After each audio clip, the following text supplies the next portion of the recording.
So I think Amelia learned her carpentry skills like maybe from her dad and her abuela. I know her dad is pretty good at fixing cars, and her abuela like owns an auto shop. So I think she's learned some pretty handy skills from there. When I'm done, the wood is holding steady against the tarp. She's an actor and a carpenter, Gus says. Definitely not an actor, and I don't really know carpentry, I tell him. I'm just good at figuring out puzzles. I take the other pieces of wood and start to assemble the creature. Gus uses a twig to take out a few dirty rags from his duffel bag to add to the costume. Are those from the auto shop? I ask, taking one of them. I get out the garbage, he says. You shouldn't touch those. Your hands are going to smell forever. I sniff my hands and realize that Gus is right. The odor of oil and grease is heavy. There's something comforting about it, though. Gus sets up his camera, and I put on the monster costume that's really just a tarp with some dirty washcloths and tree branches stuck to it. It's like I'm a pile of garbage that's come to life, I tell him. Don't worry. It's really cool on video, Gus says, looking through the camera.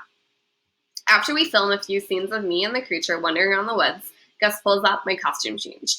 Okay, that was amazing, Amelia. Now you're going to play the cop, not listening to the kid describe the terrible creature she saw in the woods. I'm the cop too, I ask. Where's the kid?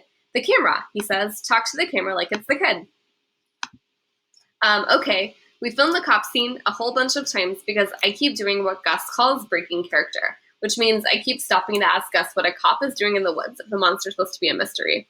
I'm filming non-linearly, he says. It's out of sequence with the narrative, but I'll put it together in order during edits. Oh, I say, not really sure what he's talking about. I finally get the scene right, and we move to the next one where I play the role of concerned citizen. Before we know it, it's almost 6:30, and I tell Gus we should get going. Yeah, he says. Hey, thank you for helping me, Amelia.